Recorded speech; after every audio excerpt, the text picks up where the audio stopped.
Hello and welcome to the Undressing the Spirit podcast, where sex and spirit go hand in hand. Join me, Tamara Powell, on a no-holds-barred adventure into the psyche and beyond every conceivable limit.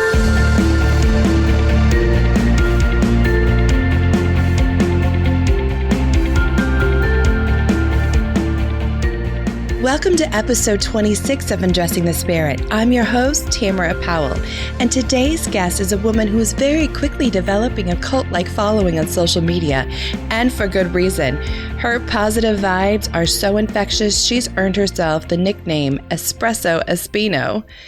Kelly Espino is a licensed social worker, spiritual mentor, and speaker who empowers, educates, and inspires women to tap into their personal power through unconditional love. Kelly incorporates her counseling background with spirituality and law of attraction in order to assist her clients in creating and manifesting the life they truly want, love, and most importantly, deserve with confidence and ease. Kelly and I spend quite a bit talking about the very importance of self-love, how difficult that is, and how to navigate overcoming any self-esteem struggles. Kelly shares with us some very personal stories regarding her own battle with self-love and how she overcame it. It's something that is very near and dear to her work with clients now. I was touched by her sensitivity and reverence for all of those around her. And so without further ado, I give you the one, the only Kelly Espino. Hey, Kelly. Welcome to the show. Hello. Thank you so much for having me. I'm so excited to be here. I'm so excited that you're here, too. You're my favorite shot of espresso, like I'm so fond of saying. I love that. I really do. Thank you so much. And it seems to be taking off. I feel like everyone else is calling you something similar. I bet you get that a lot, don't you? Yeah, it's so funny. Simber just started Espino Espresso. It works. It works. That might have to go on some business cards one day. I know. I really love it. I really do. So tell us a little bit about your background, because you have a super cool integration that I do. I'm totally patting myself on the back too, where you're a social worker by day, right? Yes. Yes. And then you're also a kick-ass spiritual mentor online to, I'm going to say, thousands of people at this point, because you don't know how many times your videos get shared. So how'd you end up here? Oh, man. It's like, where do I even start? How'd you get into social work? Okay, so it was one of those things that I always knew I was put on this planet to help others. You know, I just knew. I knew that from an early age. And my mom is a social worker and my sister is a social worker. Seriously? Yeah, That's I know, too right? Cool. What are the odds? But so when I went to school, I couldn't be like math or science or nothing like that. It wasn't, so I said, okay, you know what? Let me do social work. But I always intuitively knew that social work was not my forever, but it was just going to be my right now. But I never knew what was my forever. I just knew, okay, I'm supposed to do this now. But let me tell you, Tamara, I had so many self-love blocks and so many deep-rooted, I'm not good enough. I can't help people. I don't even believe in myself. How are they going to take me serious? And all these self-defeating doubts, all these stories that I created. Oh my gosh, college, it was tough for me. I felt like a fraud. I was like, total imposter syndrome, it sounds like. Exactly that. I've struggled a lot. I think I'm so big with empowering people to love themselves because I suffered from that so much throughout my entire life. When I was younger, I got made fun of because I had learning difficulties, and I've always been overweight, you know, so I was always like chubby. And me being the younger sister to my sister who's older, who was valedictorian. I mean, she was, and I love her to death. Like, she's amazing. But like, of course, being the younger sister, I always compared myself to her. Mm-hmm.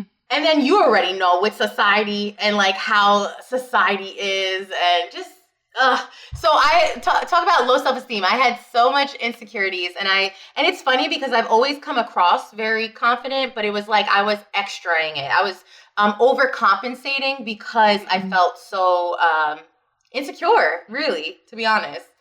No, I love that. I love that you're owning it because I think this is super common for those of us in the helping professionals industry, especially social workers, therapists, healers. It's that, the wounded healer archetype that oftentimes what we become passionate about, right? This podcast is all about finding purpose and passion, is that piece of that personal story. And so to hear, I can't even fathom it. So to hear that you've struggled with imposter syndrome and with not feeling good enough is just shocking. And I know it's going to be shocking to all of the listeners that have seen you on a Facebook Live going, really? This stunning, beautiful mocha espresso in front of me isn't always confident or wasn't always confident. It's refreshing to hear because I know it's going to really resonate with others that maybe feel like they have to put masks on at times.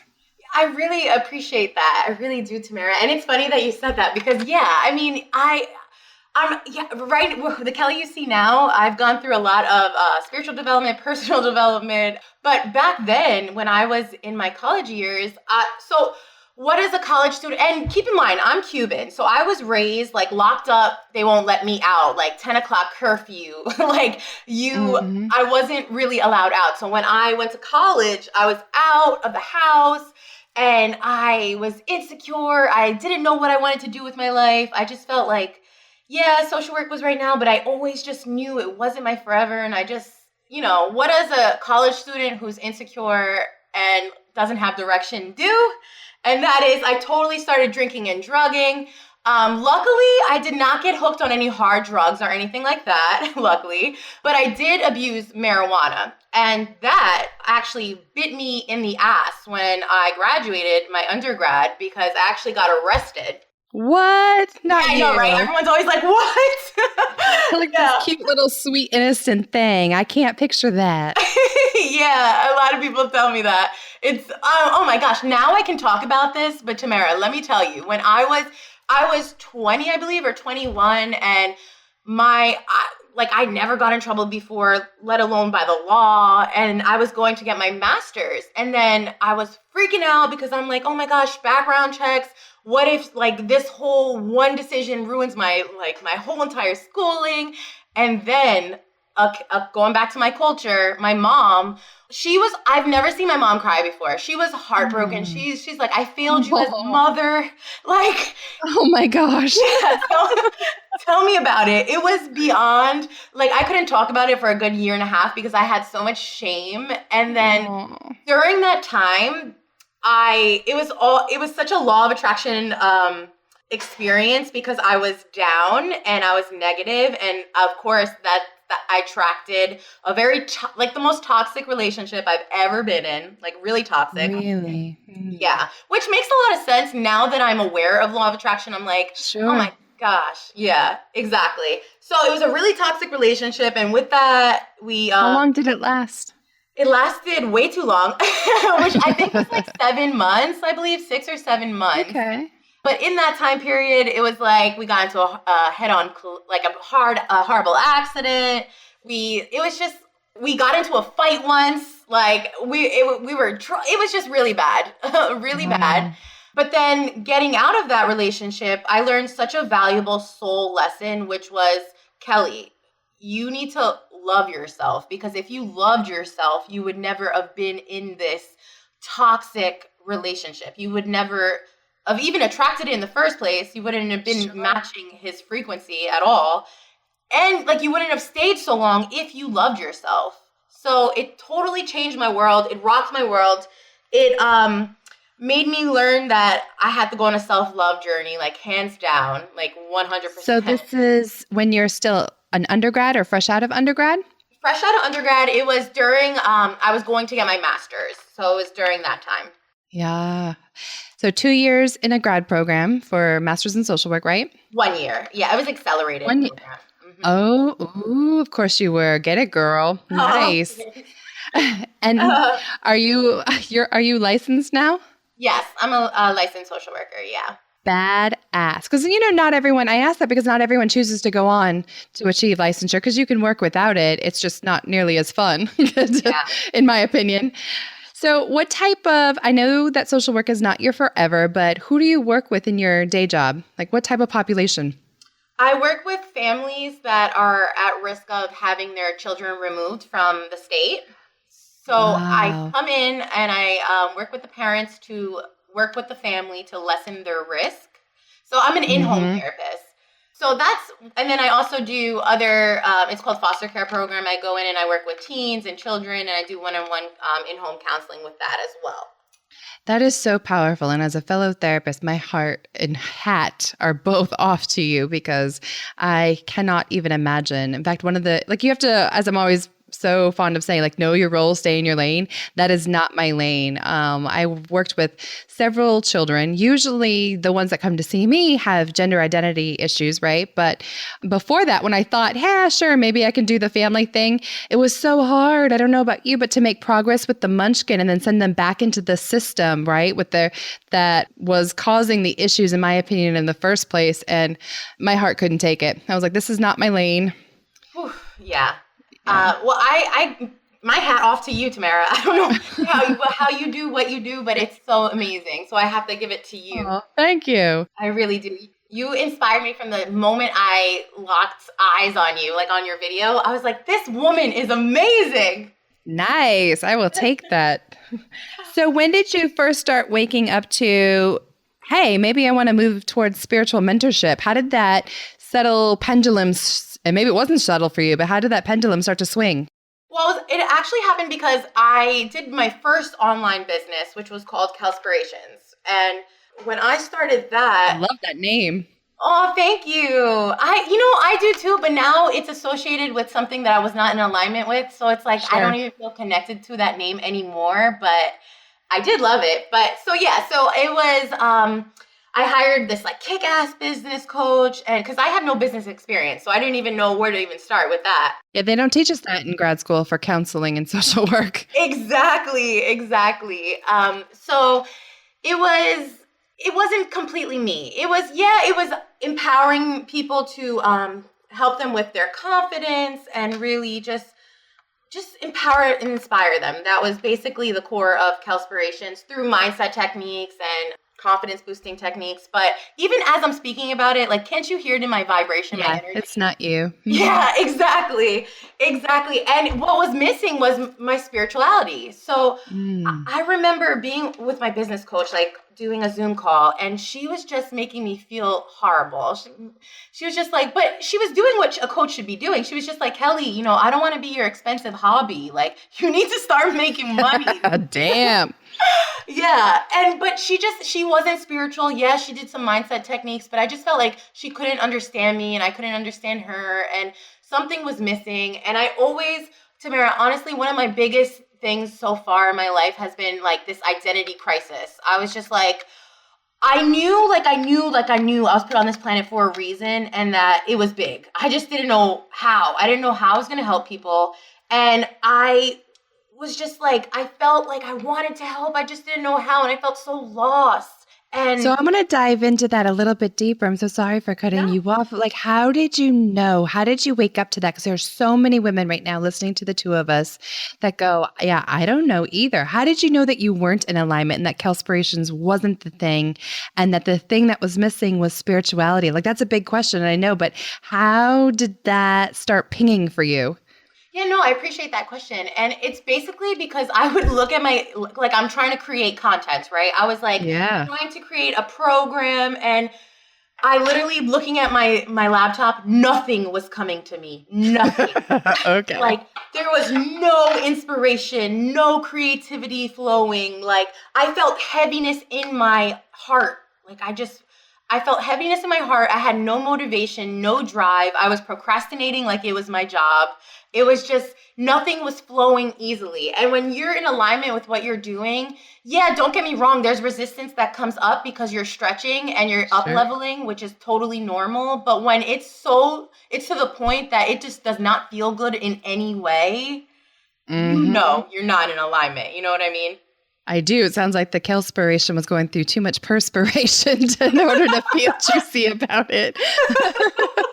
Exactly. And I just kept saying something is missing, but I don't know what is missing. Like something is missing. And honestly, I never prayed to God, universe, source, whatever you want to call it. I never prayed to him or her, but I was so desperate in this time that for months before going to sleep, I would pray and I would literally be aggressive with my prayers. I would be like, yeah, I would be like, God, I know I have a purpose. I need you to give me the direction and the clarity. Like I want to fulfill the mission you gave me, but I need help. I don't know how. So, oh my gosh, for months I would pray just like for guidance because I was so lost. And I love that you were impassioned. I really feel like God, source, universe, whatever, does absolutely respond to that at times. I'm not telling everyone to get out their prayer mat and start like perspirating on it, but I do love that the universe gives us space to get angry and to get frustrated and to cry out when we need to.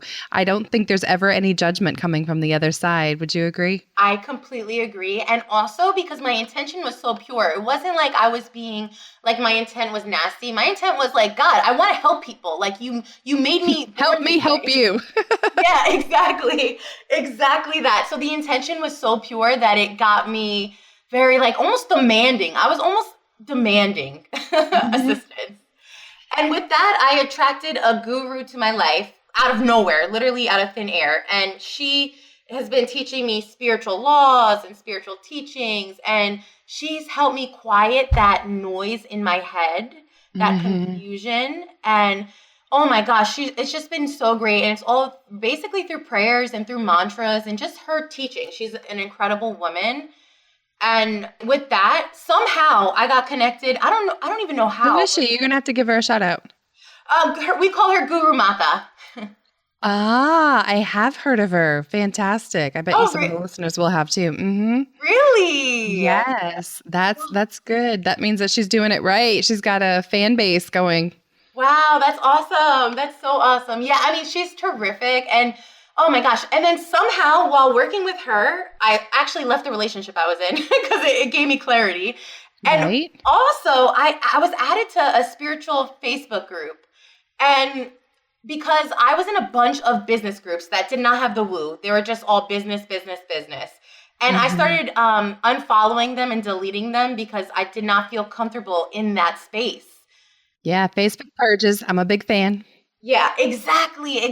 And then when I was cleaning my groups, all of a sudden I got a notification to a spiritual group that I never even added myself. I don't even know how I got in, but I think it was the universe really working with me.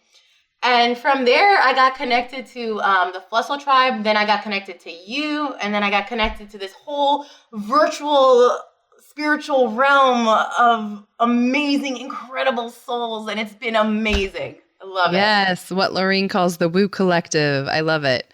Totally. Oh my gosh, 1000%. And I was just like, oh my gosh, I'm home. This is what I believe. I feel so in alignment. It's been powerful. And it's crazy because it's virtual, but it doesn't matter. That energy connection, that soul connection is all that matters. I agree. And so looking back now, listening to your story, it actually sounds like it wasn't out of thin air. It kind of sounds like your impassioned pleas really did take hold. You just had to wait for it to be in alignment. And then the guru came and then the self-love came. And it was like one stone in front of the other, yellow brick road style.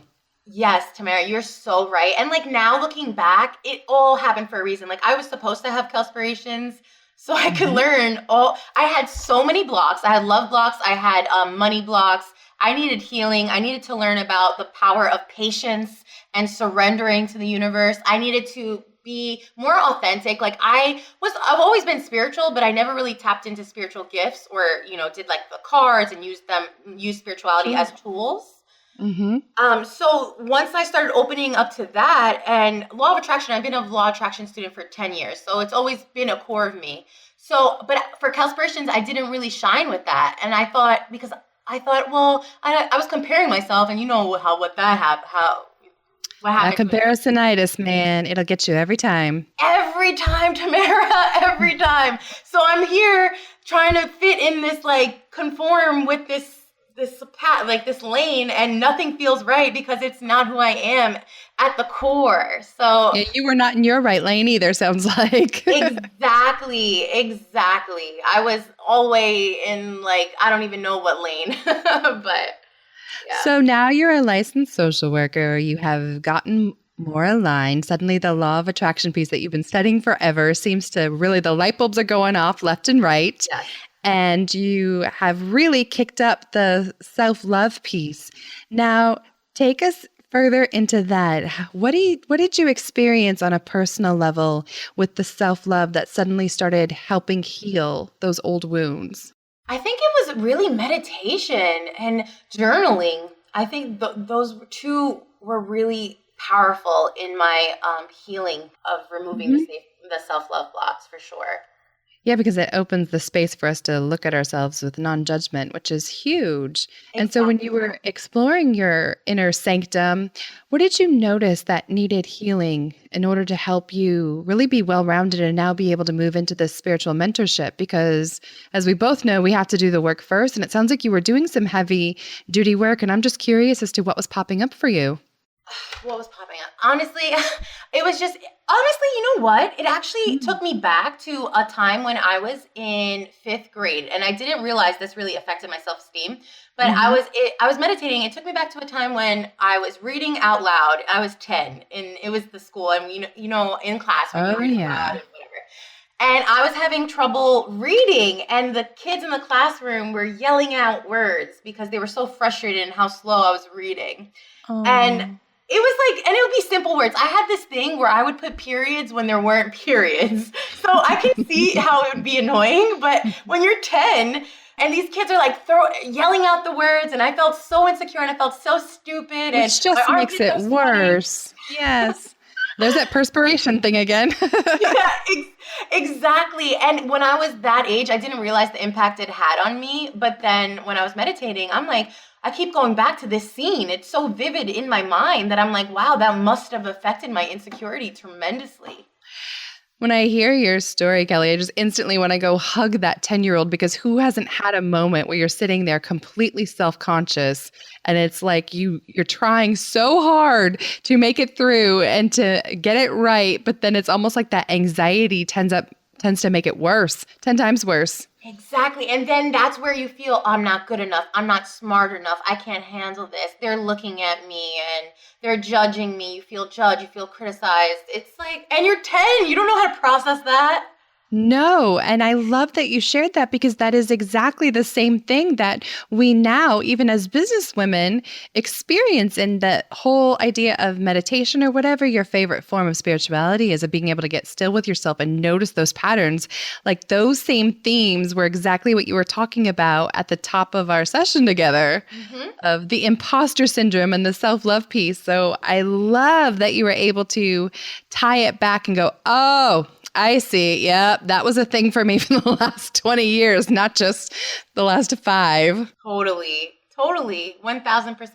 I get that. For me, it's not so much about being, I don't know, once in a while it's the imposter syndrome, but it's more for me personally, the competition piece. I think not only just natural personalities, but then also my conditioned core patterns, and at like same age, 4th grade, 5th grade, having girls who are much older than me, like bullying me on the playground. I don't know what the hell their problem was, but constantly being told from other women that they were in competition with me. And it's like, that was not on my radar. I didn't understand it. So I learned to constantly be looking around to be like, who's going to be upset at my success? Wait, who's going to be triggered by me, succeeding in any area? It's not helpful. Wow. Do you think you dimmed your shine to appease other people's insecurities? Definitely, or like would downplay it or would overly talk about them. I would not, talk about me as much. I would talk about things that I knew weren't going to trigger them. And so that's something that I've done a lot of self-work on, and getting able to own accomplishments because some things are worth celebrating.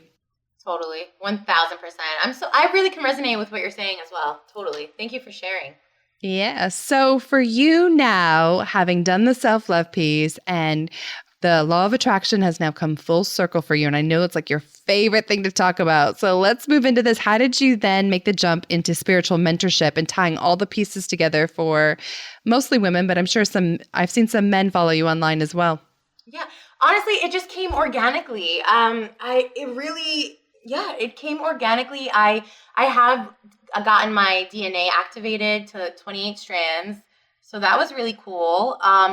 I did another like session with another angelic healer. That was really awesome too, and just connecting with it deeper and just being a part of this spiritual virtual community and feeling like home, I'm just like, wow, I can be me and incorporate everything that I'm about, my counseling background, law of attraction with my spirituality, and put it all together and create what I want to create. And it was just, Tamara, it was such a liberating experience that I was just like, I'm so grateful. Like now, I don't get me wrong, I have resistance, and currently I'm working on self-forgiveness because I still have a lot of forgiveness I need to do regarding myself in that toxic relationship and what I experienced there. So I know that's still affecting my vibration, and I'm still a work in progress, which I feel like that's life. We're always going to be learning and growing and healing and transforming, you know?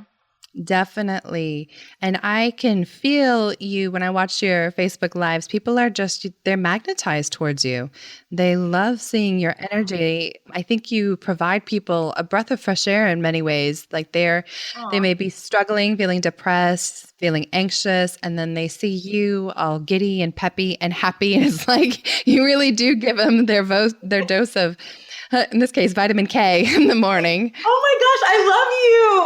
And I really appreciate you acknowledging that and you saying that because I think it's just the vibrations are contagious, and I think people can feel that. And I also feel like I do a good job at making people feel special because they are special. And what I tell them, it's straight from my heart. And I feel like a lot of people can resonate if you're fake. Like a lot of people know if you're being fake, if you're not being authentic. And I truly, when I see people, I see them for who they are, which they are divine, they're special, they're powerful. And being the social worker I am, I know people don't just become how they are. It's all so many different factors. So I just feel like people can feel that and they resonate with me just calling them out on who they really are, I think, personally. I don't know. No, you're right on the money, and I actually think it's a strong spiritual gift that you have. I think people get so used to talking about the clairs, clairvoyant, claircognizant, that type of thing, and they miss some of the more subtle pieces of being able to see the best in people. And especially given your background, not only, some of the mini traumas and being bullied and that type of thing, but also just your natural personality, you are very, very good at. I will give you that hands down. I see you in the threads when you talk to your potential clients and people following you. You do. It's like you dive right into their soul and you're able to pull out the best in them and mirror that back to them. And what an incredible gift. So thank you. Yes, absolutely. I think that is one of your strongest gifts. I really appreciate that. Thank you. So tell me, what is it that you love to help people with? What is your passion now? Have you found it? Honestly, loving themselves. I just think I think the deep-rooted emotion of all emotional distress and all emotional problems, and it all comes from not loving yourself. I truly believe that. So if my wish for any client that I work with or anyone really is for them to love themselves and to see themselves how I see them. You know what I mean? Definitely. So what are some of your best tips? If for the whole world were listening right now, what are some easy ways if somebody who's caught up in shame, how can they start working towards loving themselves? Like that feels very daunting at times. No, totally. I always tell all the people that watch me, I'm just like, okay, guys, loving yourself is going to be the hardest thing you ever did in your life. I'm like, hands down, I'm going to tell you right now, it's not easy peasy. Like, it's going to be one of the hardest things you've ever done in your life, which it's really ironic and sad because at the end of the day, who we are at the core, we're love and light. But with life trials and tribulations and trauma and society and this and that, and it gets so much debris and there's so much layers from who you truly are, and it's like hard to access and it's hard to be in alignment with that. So I always say it's a journey, and it's totally 100% a journey. It doesn't happen overnight. So I always like to tell my clients that first from like the jump, just so they are aware. But most people know it's going to take a long time, you know? Yeah, at this point, they've been experiencing that struggle for quite a while. Exactly. But I let them be aware, because a lot of people, they don't realize that it stems from self-love blocks. They really don't.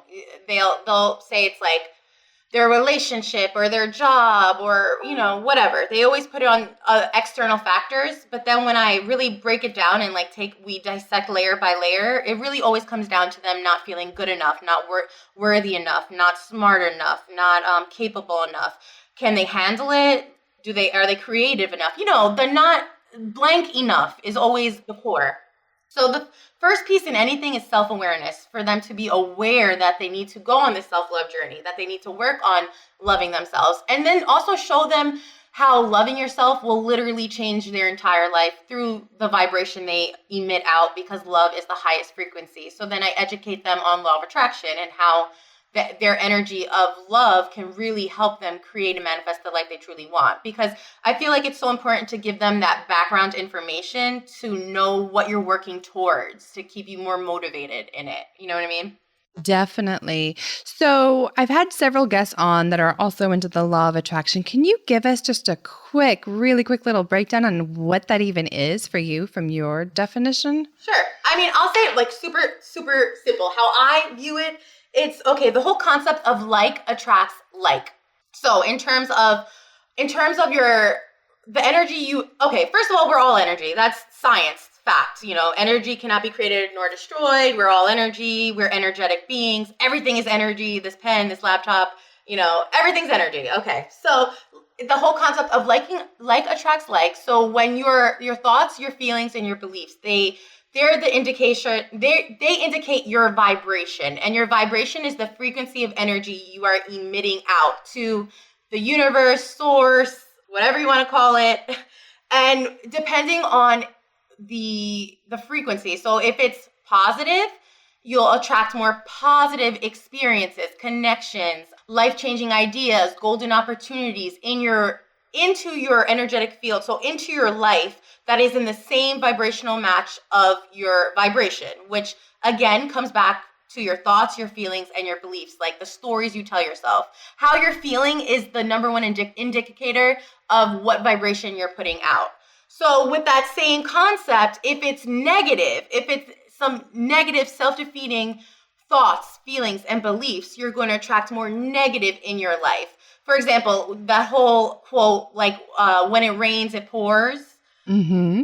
Yeah, it's a cliche, but it's a cliche because it's the truth.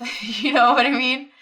And going back to my own personal life, when I went through that whole ordeal for the couple of months of getting arrested in this toxic relationship, accidents, and a bunch of other things that I'm not ready to talk about, but it was law of attraction. When it rained, it poured, because I was so negative and I was so depressed and I was in that state. So I was attracting it into my life.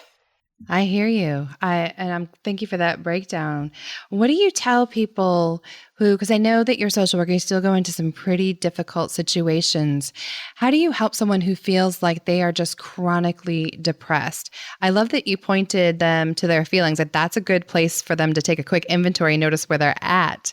And I also love that you talked about their stories and beliefs. Is that where you typically point them as to how to start shifting it? Is take a look at what are they telling themselves?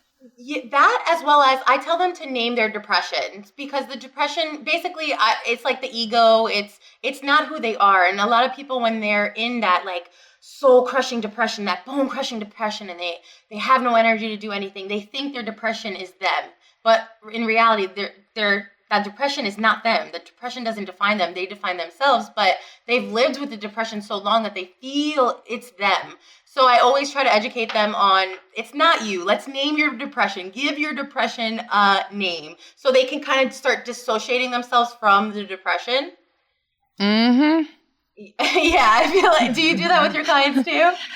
I do. It's like when we were talking about that on one of your lives, you were talking to Ursula and I was like, yes, I have like a Linda or a Barbara. And I think it is very powerful because when you can name it, then you can understand that you are not that. We become overly identified sometimes when even when we say I am depressed, we're talking about our totality of existence. And whatever it is that is Kelly is not her thoughts or her emotions. It's the consciousness, spirit, soul, whatever your worldview is behind it. So that was really powerful. Thank you. Amen. Exactly, Tamara. Same wavelength. Exactly. So before I let you go, one more introspective question. Where do you still find yourself, if you're honest, getting triggered by Ursula? Where does she tend to pop up? Well, I'll be honest with you, in my business, for sure. I'm still working on that because there's just, like I said, when you're up leveling and you're raising your vibration and you're jumping on new opportunities and you're stretching yourself and you're getting out of your comfort zone, your ego also becomes stronger. I feel like it's just a match. It's just what happens.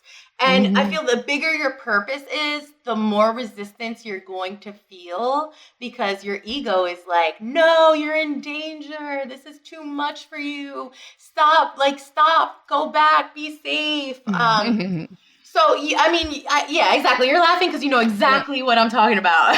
Yeah, they say new levels, new devils. Exactly that. So, I'm running this challenge starting next week, and one night I was trying to work on it, and literally, Tamara, I was staring at my computer.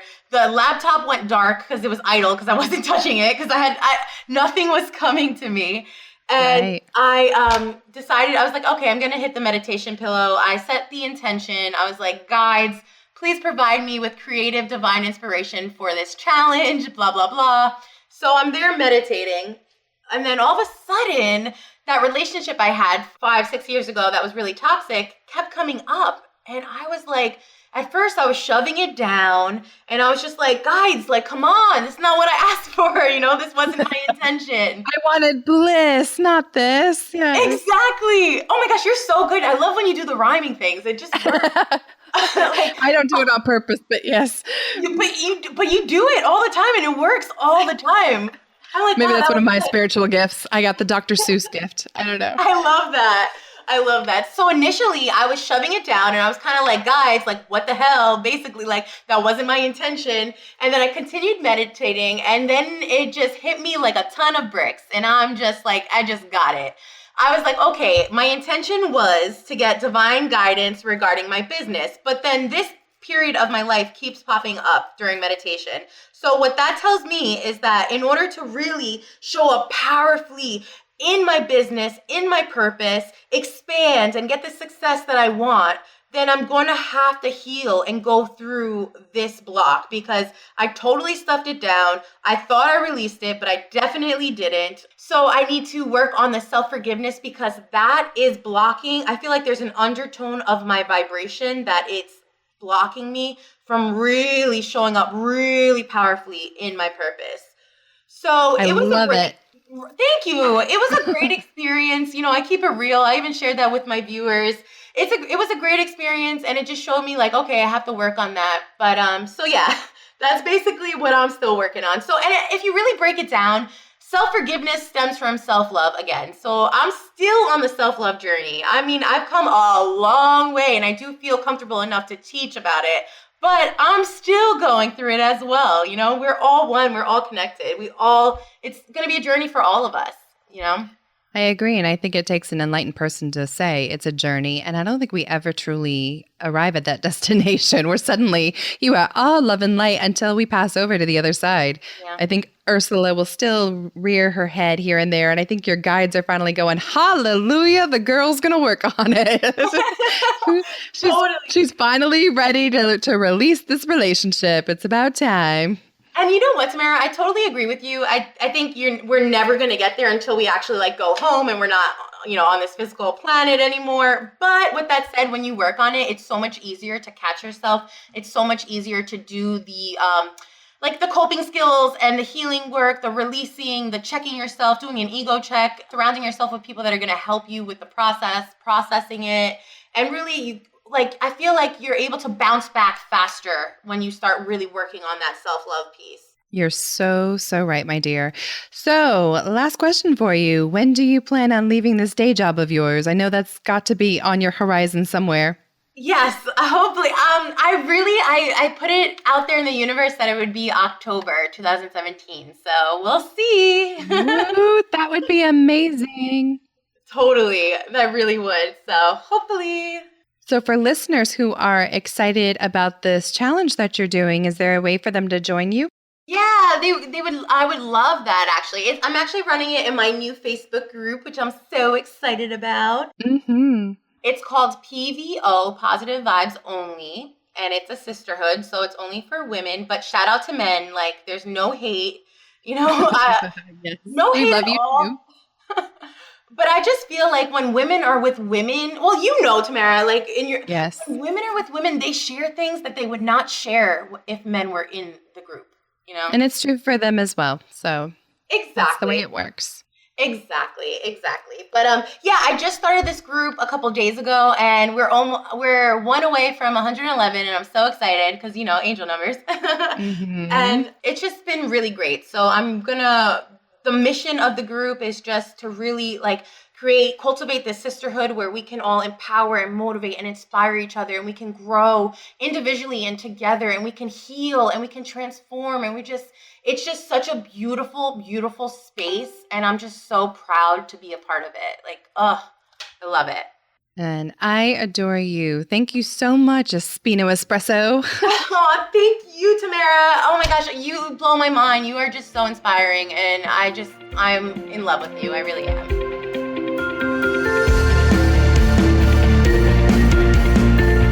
Thanks for listening to the Undressing the Spirit podcast. I pray you found some inspiration and titillation today.